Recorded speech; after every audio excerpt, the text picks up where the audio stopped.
Number 105 میں قرآن مجید کو بتدریج تھوڑا تھوڑا نازل کر کے نازل کرنے کی حکمت یہ بتائی گئی کہ رسول ان پر ٹھہر ٹھہر کے پڑھیں گے، ان کے لیے قرآن کو سمجھنے میں آسانی ہوگی۔ مشرکین مکہ اعتراض کرتے تھے کہ کبھی آپ اللہ کہتے ہیں کبھی رحمان کہتے ہیں، ہم تو رحمان کو نہیں جانتے، تو اللہ نے فرمایا رسول کہہ دیجئے کہ معبود برحق کو تم اللہ کہہ کے پکارو یا رحمان کہہ کے پکارو، تم اسے جس نام سے بھی پکارو گے سب اسی کے نام ہیں، اور اسے پکارنے میں میانہ روی سے کام لو۔ آخری آیت میں فرمایا کہ اللہ کی نہ کوئی اولاد ہے، نہ کوئی اس کی سلطنت میں اس کا شریک ہے، نہ اسے کسی مددگار کی ضرورت ہے، اور آپ اس کی کبریائی کو بیان کرتے رہیے۔ آگے شروع ہو جاتی ہے سورہ کہف۔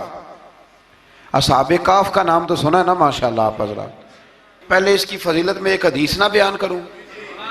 نبی کریم صلی اللہ علیہ وسلم نے فرمایا، یہ مسلم شریف کی حدیث ہے، دجال آئے گا قیامت کے قریب اور بڑے لوگوں کو گمراہ کرے گا، تو حضور نے فرمایا جو سورہ کہف کی 10 آیات زبانی یاد کر لے نہ وہ دجال کے فتنے سے بچ جائے گا۔ اللہ توفیق عطا فرمائے۔ اس سورہ مبارکہ کی آیت نمبر 9 سے اصحاب کہف کا ذکر شروع ہوتا ہے۔ اصحاب کہف، جب حضرت عیسیٰ علیہ السلام کو اللہ کریم نے چوتھے آسمان پہ بلا لیا نا، تو دقیانوس نام کا ایک بادشاہ ہوا بنی اسرائیل کے اندر، بڑا ظالم تھا، اس نے گمراہی پھیلا دی، اور جو لوگ معاذ اللہ کفر اور شرک نہیں کرتے تھے انہیں قتل کروا دیتا تھا۔ تو 7-8 نوجوان اپنا ایمان بچا کے بھاگے۔ او ہو اللہ اکبر، ساری دنیا مال بچا کے بھاگتی، وہ 7-8 نوجوان اپنا ایمان بچا کے بھاگے کہ یہ ہمیں کہیں کفر کی طرف نہ لوٹا دے، تو جا کے ایک غار کے اندر چلے گئے، تو ایک کتا بھی ان کے ساتھ ہو گیا۔ انہیں کتے کو بڑے روڑے مارے کہ یہ اگر بھونکے گا آواز نکالے گا تو ہم پکڑے جائیں گے، ہم نے تو چھپنا ہے، پر اس کو نہ ولیوں سے پیار ہو گیا تھا۔ اس نے کہا بھگاؤ جتنا مرضی مجھے، فطرت میری ہے کہ میں بھونکتا ہوں، پر جب اللہ کے ولی ہوں تو پھر میں ادب کرتا ہوں۔ یہ قرآنی واقعہ ہے۔ اچھا، یہ عین وہ واقعہ ہے قرآن مجید کا کہ جو بہت ساری چیزوں پر ویسے ہی نص ہے اور بہت ساری زبانیں ویسے ہی گنگ ہو جاتی۔ تو وہ 6-7 لوگ تھے، وہ چلے گئے غار کے اندر، جا کے انہوں نے پناہ لے لی۔ بادشاہ کو پتہ چل گیا کہ غار کے اندر ہے۔ اچھا، اللہ کی قدرت، جیسے ہی داخل ہوئے انہیں نیند آ گئی، یہ سو گئے۔ اور قرآن مجید کہتا ہے، قرآن مجید کے یہ لفظ ہیں کہ کتا غار کے منہ پر بازو پھیلا کے بیٹھ گیا، گویا اپنے مالکوں کی خدمت کر رہا ہے۔ اب میاں صاحب کی ایک بات کر لیں درمیان میں۔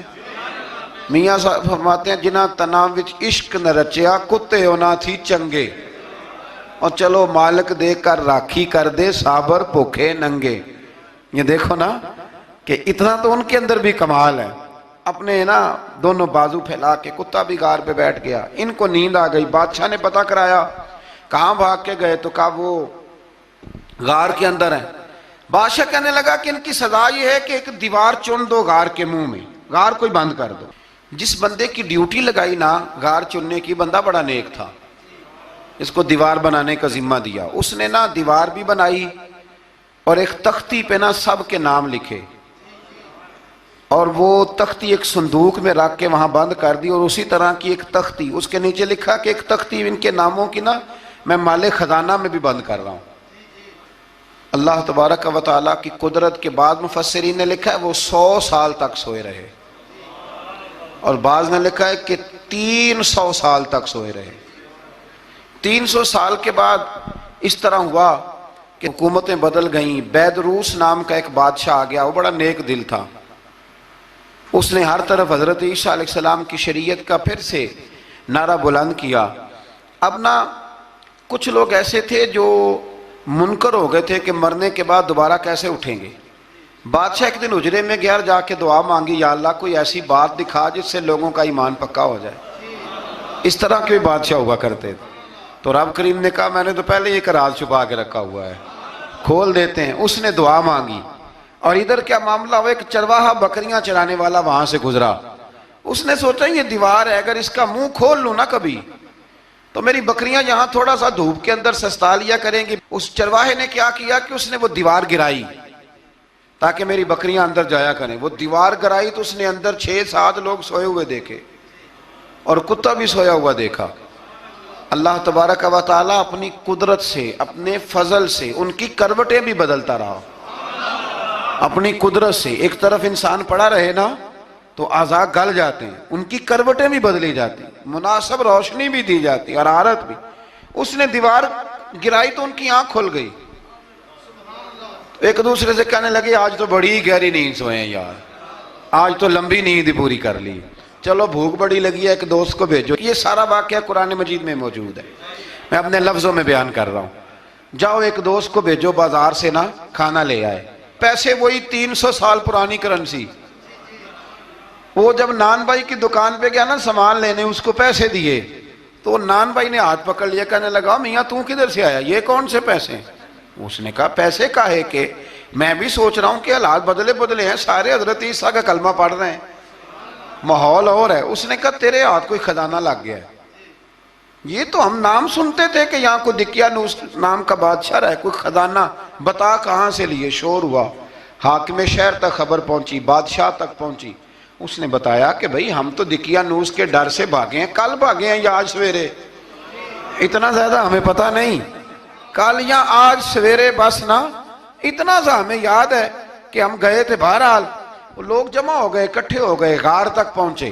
اب جو غار کے اندر تھے وہ پتہ کہتے ہیں لگتا ہے ہمارا دوست پکڑا گیا ہے، پکڑا گیا ہے۔ تو اب بندے جمع ہو گئے، وہ اندر ڈر رہے تھے، تسبیح کر رہے تھے، اللہ کو یاد کر رہے تھے۔ ادھر یہ پہنچ گیا جب ان لوگوں نے یہ جیتا جاگتا رب کے فضل کا نمونہ دیکھا، اور بادشاہ نے کہا کہ یہ کیا ہے؟ صندوق کھولا تو اس کے اندر وہ تختی لکھی تھی کہ یہ ان کے نام ہے، یہ دقیانوس سے ڈر کے بھاگے ہوئے ہیں، یہاں یہ سو رہے ہیں، اور اسی کی ایک تختی میں نے فلان جگہ بھی دفن کیا، وہ تختی بھی وہاں سے نکل آئی۔ اب سب لوگوں کی آنکھوں میں آنسو آئے اور سب کہنے لگے لا الہ الا اللہ، لا الہ الا اللہ، لا الہ الا اللہ۔ سب کہنے لگے ان اللہ علی کل شیء قدیر۔ جب ان کی بات پوری ہو گئی، لوگوں کے ایمان پختہ ہو گئے، تو اصحاب کہف کہنے لگے کہ ہمیں اب اجازت ہے، ہم پھر دوبارہ غار میں جاتے ہیں۔ وہ غار میں گئے تو رب نے پھر انہیں موت عطا فرمائی، نیند عطا فرمائی، تحفہ دیا۔ بادشاہ نے پھر اس کے آگے دیوار بنائی اور وہاں بادشاہ نے ایک مسجد تعمیر کرا دی، لوگ زیارت کرنے جاتے۔ یہ اصحاب کہف کا ذکر ہے۔ اب یہاں ہمارے مفسرین نے لکھا ہے کہ وہ جو کتا تھا نا وہ بھی ساتھ ہی تھا۔ اللہ قیامت والے دن اسے انسانی، یا تو انسانی شکل ملے گی، یا جیسے رب کا فضل ہوگا رب کریم اسے بھی جنت عطا فرمائے گا۔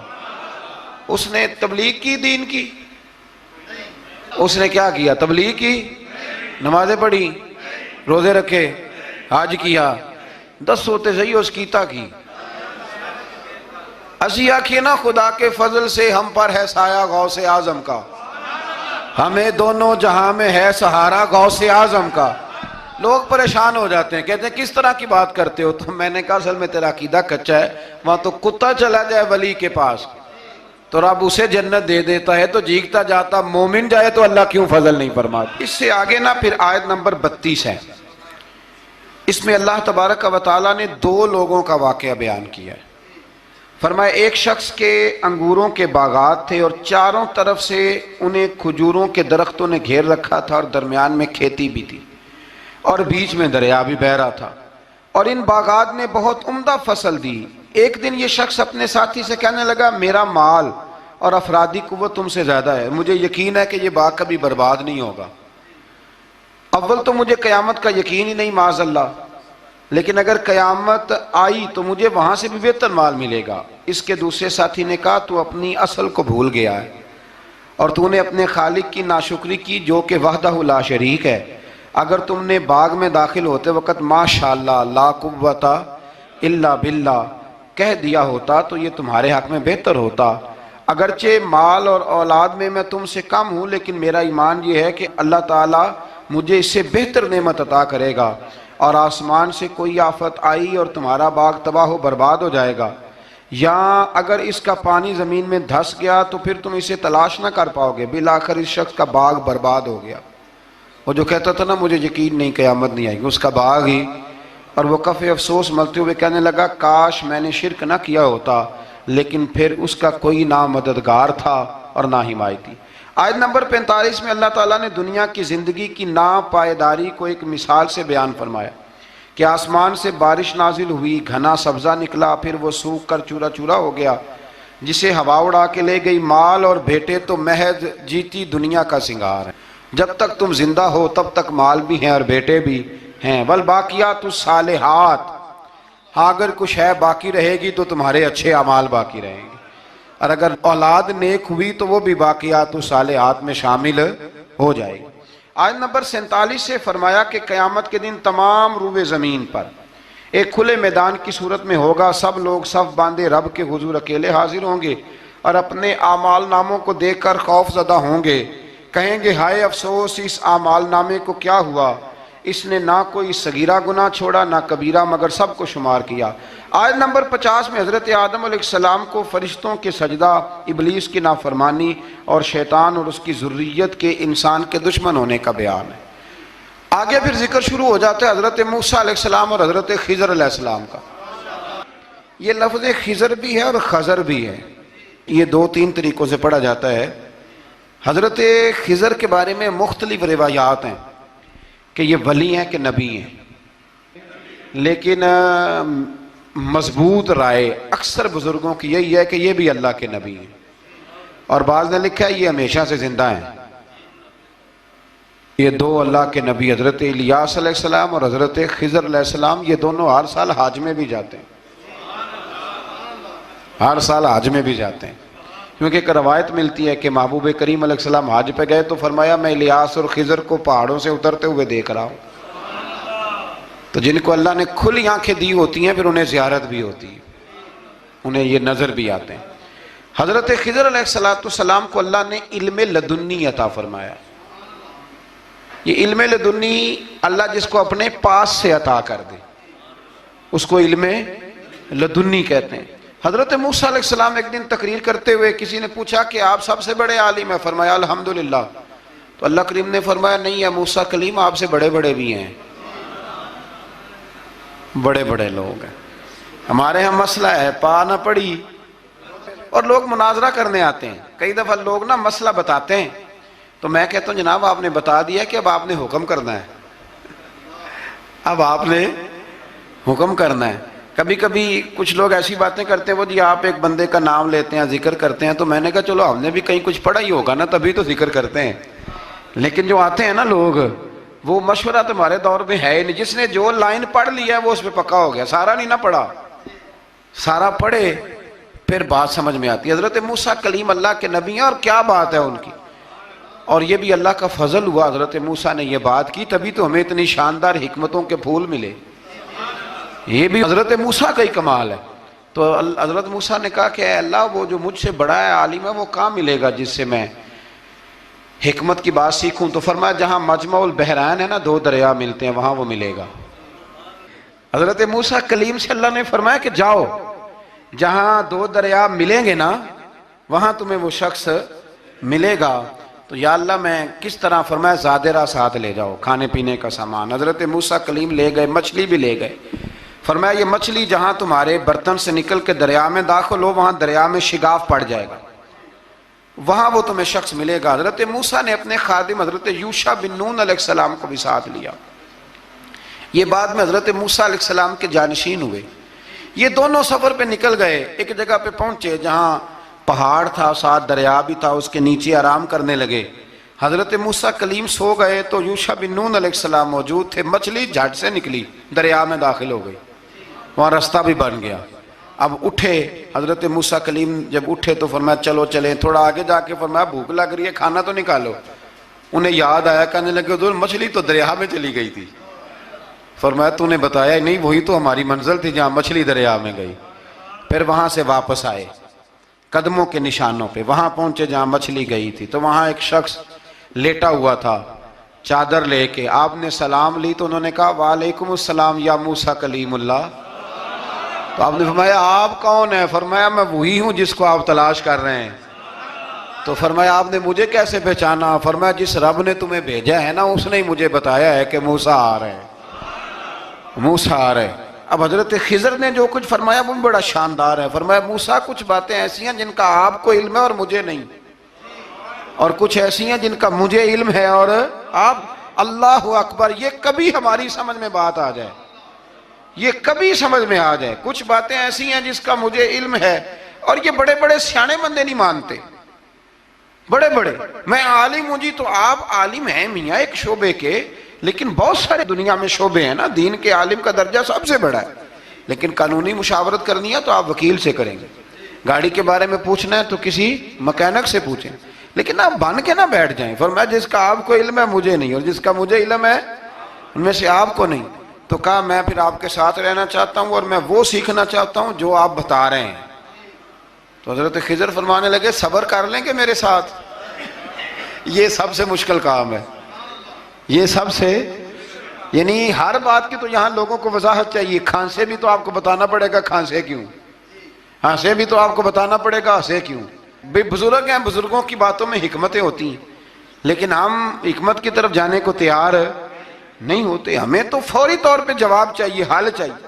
حضرت موسیٰ علیہ السلام جناب خضر کے ساتھ چلے. فرمایا صبر کروں گا، میں چلتا ہوں آپ کے ساتھ. دریا کے قریب گئے کشتی میں بیٹھنے کے لیے، تو کشتی والوں نے حضرت خضر کو پہچان لیا، بغیر کرائے کے سوار کرایا. اور جب پار اترنے لگے تو حضرت خضر نے کشتی کا ایک تختہ ہی توڑ دیا. حضرت موسیٰ کہنے لگے یہ آپ نے کیا کیا؟ انہوں نے نیکی کی، آپ نے تختہ توڑ دیا. فرمایا آپ کو کہا تھا نا آپ نے صبر نہیں کرنا، آپ کو کہا تھا نا. فرمایا چلو میں صبر کروں گا. تھوڑا آگے گئے تو ایک نوجوان لڑکا، ابھی چھوٹی عمر ہے، وہ ملا. حضرت سیدنا خضر علیہ السلام نے اسے قتل ہی کر دیا. فرمانے لگے آپ نے قتل ہی کر دیا؟ ایک قرآن مجید ہے بھائی. میں کبھی کبھی سوچتا ہوں یہ ہم کسی درویش کی بات سناتے تو بندے اڑ جاتے. فتوے نکلتے کہ نہ نکلتے؟ میرا خیال ہے ہر مسجد سے نکلتے. اور فتوے ایک جتنے مسجد میں نمازی ہوتے سب کے ہاتھوں میں فتوے ہوتے. قتل کر دیا، قتل ہی ہو گیا بندہ. تو حضرت سیدنا موسیٰ علیہ السلام فرمانے لگے آپ نے قتل ہی کر دیا. فرمایا میں نے کہا تھا نا آپ نے صبر نہیں کرنا. آپ فرمانے لگے چلو اگر اب میں بولا نا تو بے شک آپ مجھے علیحدہ کر دیجئے گا. حضرت موسیٰ کلیم اب بولا تو علیحدہ کر دیا. ایک بستی میں داخل ہوئے، بستی کے لوگوں سے پانی مانگا تو انہوں نے پانی بھی نہ دیا، آرام کرنے کو جگہ بھی نہ دی. پر وہاں ایک دیوار گر رہی تھی، حضرت خضر علیہ السلام نے سیدھی کرنی شروع کر دی. ساری دیوار بنائی. تو حضرت موسیٰ کہنے لگے کن لوگوں کی خدمت کر رہے ہو جنہوں نے پانی بھی نہیں دیا، جنہوں نے پانی تک نہیں پوچھا. فرمانے لگے بس بھئی آپ نے وعدہ کیا تھا کہ اب بولیں گے تو بے شک علیحدہ کر دینا. آپ بولیں اب آپ کا اور میرا ساتھ زیادہ نہیں چل سکتا. آپ بولیں. جو بول پڑے نا، غلامی کرے تو رستے لمبے چلتے ہیں، اور جو بولے نا جس کو وضاحتیں چاہیے ہو وہ غلام نہیں ہوتا، اس کے ساتھ پھر باتیں لمبی. ہاں تو آنکھ بند کر کے چل. ہاں آزم یاتے لائیے ہی نہ تجھے لائیے تھے، پھر آنکھ بند کر کے پیچھے چل کے بات ختم ہو گئی. حضرت خضر علیہ السلام نے جب کہا نا کہ اب آپ کا وعدہ ختم ہو گیا، فرمایا میں آپ کو جانے سے پہلے حکمت بتاتا ہوں. یہ وہ علم ہے جو اللہ نے مجھے اپنے پاس سے عطا فرمایا ہے، یہ وہ ہے جو علم لدنی ہے. کہا جناب کیا مطلب؟ فرمایا وہ جو میں نے تختہ توڑا تھا نا، تو یہ مسکین بچے ہیں جن کی کشتی تھی، تو دریا کے اس پار بادشاہ کھڑا تھا، وہ جو صحیح صحیح کشتیاں ہوتی تھی قبضے کر لیتا تھا، اور جو تھوڑی سی ٹوٹی پھوٹی ہوتی تھی نا وہ چھوڑ دیا کرتا تھا. تو میں نے تھوڑی سی کشتی ان کی اس لیے توڑ دی ہے تاکہ دیکھے گا تو چھوڑ دے گا، اس لیے میں نے بھلا کیا ہے. اور فرمایا وہ جو بچہ میں نے قتل کیا نا وہ شروع سے ہی کفر کا دل دادا تھا، اس کے ماں باپ نیک تھے. اگر بڑا ہوتا جوان ہوتا تو ہو سکتا ہے ماں باپ کو بھی کفر میں مبتلا کر دیتا. اب اس کے بدلے اللہ انہیں صالح بیٹا عطا فرمائے گا. تو یہ بھی میں نے اللہ کے دیے ہوئے علم سے کیا. اور فرمایا یہ جو دیوار میں نے نبی ہو کے یا ولی ہو کے مزدوری کر کے دیوار بنائی ہے نا، اللہ اکبر. فرمایا یہ دیوار عام لوگوں کی نہیں، یہ یتیم بچوں کا خزانہ ہے دیوار کے نیچے. یہ گر جاتی تو خزانہ ظاہر ہو جاتا، اور بچائی اس لیے ہے کہ وَكَانَ أَبُوهُمَا صَالِحًا، ان بچوں کا باپ نیک آدمی تھا. ان کا باپ، قاضی ثناء اللہ صاحب پانی پتی فرماتے ہیں ڈائریکٹ باپ نہیں تھا، 7ویں نسل میں جا کے باپ بنتا تھا. سن لیں یہ بھی بات، ایک بندہ نیک ہو تو اس کی 7 نسلوں تک رب خزانوں کی بھی حفاظت فرماتا ہے. اب آپ اندازہ فرمائیں کہ بات کتنی دور تک جاتی ہے۔ بزرگوں کی باتوں میں نا حکمتیں ہوتی ہیں، دانائیاں ہوتی ہیں۔ یہ طریقت کے جو لوگ ہوتے ہیں انہیں سبق یہ دیا جاتا ہے کہ آمنا وصدقنا، ماننا ہے اور تصدیق کرنی۔ ہمارا معاملہ یہ ہے کہ یہاں وضاحت دینی پڑتی، وہ جی وہاں کیا ہوا تھا، وہ جو گاڑی آپ کے پاس ہے تو وہ کہاں سے آئی، تو وہ جو کل آپ نیا جوڑا پہن کے آئے تھے تو وہ کدھر سے آیا۔ تو جو لوگ وضاحتیں مانگتے ہیں وہ اپنے نہیں ہوتے، ان کا غلامی کا رشتہ نہیں ہوتا۔ حبیب اور ہوتا ہے، شریک اور ہوتا ہے۔ شریک وضاحتیں مانگتے ہیں، حبیب محبت کرتے ہیں۔ ہمارا آج سب سے بڑا المیہ یہ ہے، سب سے بڑا، کہ ہم کسی حکمت کے تحت کوئی بندہ اگر کوئی کام کر رہا ہے تو مجبوری ہے کہ ہمیں وہ حکمت بتائی جائے، ایسا نہ کریں۔ یہ طریقہ حضرت غوث اعظم رضی اللہ تعالیٰ عنہ، حضور غوث پاک رضی اللہ تعالیٰ عنہ کو ایک شخص ملنے آ گیا۔ ملا علی قاری نے لکھا ہے، آپ کے ایک مرید نے کہا چل میرے پیر سے ملنے، کہنے لگا میں نہیں جاتا ملنے کسی پیر شیر سے، کہا نہیں آؤ تو صحیح۔ وہ آیا نہ تو اس نے دیکھا کہ 50 گھوڑے عربی نسل کے کھڑے ہیں غوث پاک کے دروازے، موٹے تازے چوڑے عربی نسل کے گھوڑے۔ اس کے ذہن میں خیال آیا، کہنے لگا یار سواری کے لیے اگر رکھے ہیں تو ایک بھی کافی تھا، 50 کی کیا ضرورت تھی۔ اللہ اکبر۔ اب واقعی 50 کھڑے تھے، مرید کے پاس جواب ہی کوئی نہیں تھا، کہنے لگا یار پتہ مجھے بھی کوئی نہیں، لیکن حضرت صاحب نے رکھے ہیں تو حکمت ضرور کوئی ہوگی، حکمت ضرور کوئی، اس کی کوئی حکمت ہوگی۔ اللہ اکبر۔ وہ چلے گئے واپس۔ وہ روز تنقید کرتا، کیسا تیرا پیر ہے 50 گھوڑے رکھے ہوئے، کیسے تیرا پیر ہے 50 گھوڑے رکھے ہوئے۔ کچھ دن گزرے تو ملا علی قاری کہتے ہیں وہ اعتراض کرنے والے کے پیٹ میں کوئی تکلیف ہوئی، بغداد کے سب سے بڑے طبیب کے پاس گیا۔ اس نے کہا تیرا تو جگر تباہ ہو گیا ہے، عربی نسل کا ایک گھوڑا چاہیے، اس کو ذبح کریں گے، اس کا جگر نکالیں گے، اس کی دوائی بنا کے تجھے کھلائیں گے، اور 50 گھوڑے ہوں گے تو بچے گا۔ اب پریشان ہو گیا، کہنے لگا گھوڑے ہیں تو صحیح، پر جو میں حال کر رہا ہوں گا گھوڑے تو نہیں ملیں گے، میرا تو جوتوں والا کام ہے، وہ شاید مل جائیں۔ لیکن جب انسان مرنے لگتا ہے تو پھر اس کو ڈوبتے کو تنکے کا سہارا۔ اپنے دوست کے پاس گیا، کہنے لگا چل تیرے پیر کے پاس چلیں۔ اس نے کہا تجھے نہیں لے کے جانا، تو تنقید کرتا ہے۔ کہتا ہے ایک دفعہ چاہیے کیا، کہا گھوڑے۔ کہنے لگا تیرے لیے رکھے ہیں کوئی، جا دوڑ جا، میرے حضرت صاحب کی ضرورت کیا ہے۔ لیکن جب غوث اعظم کی خانقاہ میں داخل ہوئے نا تو حضور غوث اعظم اٹھ کے ملے۔ اللہ والے دلوں میں باتیں نہیں رکھتے، ماتھا چوما اور فرمانے لگے میاں تو ایک دن نا میری گلی سے گزر رہا تھا تو میری تیرے اوپر نظر پڑی، تو مجھے نظر آیا تو بیمار ہوگا اور تیرا علاج عربی نسل کے 50 گھوڑوں کی وجہ سے ہوگا، تو میں نے تیرے لیے لا کے کھڑے کیے ہوئے ہیں، تیرے لیے ہی کھڑے کیے ہیں۔ اب تو نا گھر بھی لے جانے کی ضرورت نہیں، چارہ بھی میرے مرید ہی ڈال دیا کریں گے۔ تو اس طرح کرنا، روز آنا ایک گھوڑا لے جانا، پھر اگلے دن آنا تو دوسرا۔ وہ خدا کے بندے تیرے لیے رکھے تھے، تو تنقید کر رہا ہے۔ اللہ کے بندے پردہ پوش ہوتے ہیں۔ ہاں شرط یہ ہے کہ وہ بندہ صالح ہو، دیندار ہو، وہ والا پیر نہ ہو جو نماز بھی نہ پڑھے اور گھوڑے 15 رکھے ہوئے ہوں اس نے، وہ والا معاملہ نہ ہو۔ تو میرے عزیز یہ یاد رکھیں کہ اللہ تبارک و تعالیٰ کا بندہ جب آپ کا روحانی علاج کرتا ہے نا، روحانی علاج سے مطلب جادو ٹونے کا علاج نہیں، روحانی علاج وہ ہوتا ہے کہ میرے گناہوں کا علاج ہو جائے، حسد بغض کینہ عداوت یہ نکل جائے۔ تو وہ کچھ ایسے نسخے بتاتا ہے جو سمجھ میں مرید کی نہیں آتے، لیکن وہ ضروری ہوتے ہیں۔ انہی نسخوں کو استعمال کرنے سے انسان کا فائدہ ہوتا ہے۔ جی کرنے والے لوگ ہمیشہ کامیاب رہتے ہیں، وہ ماں باپ کے آگے کریں، استاد کے آگے کریں، شیخ کے آگے کریں۔ اور جن کو وضاحتوں کی ضرورت ہوتی ہے، ہاں ایک شرعی بات ضرور ہے، وہ ضرور سن لیں۔ اگر آپ کو کہیں کچھ شرعی قباحت نظر آئے جو قرآن و سنت سے ٹکراتی ہو تو وہ آپ پر فرض ہے آپ اپنے مرشد سے پوچھیں۔ کتنی بڑی بات کر رہا ہوں، یعنی جو چیز قرآن و سنت سے ٹکرا رہی ہو اس کی وضاحت طلب کرنا ضروری ہوتا ہے، اور جو دین سے نہ ٹکرائے اس پر آپ وضاحتیں پوچھتے ہیں تو پھر اس کا مطلب ہے کہ آپ علاج کرانے میں سنجیدہ نہیں ہیں۔ اللہ تعالیٰ قرآن مجید کو سمجھنے کی توفیق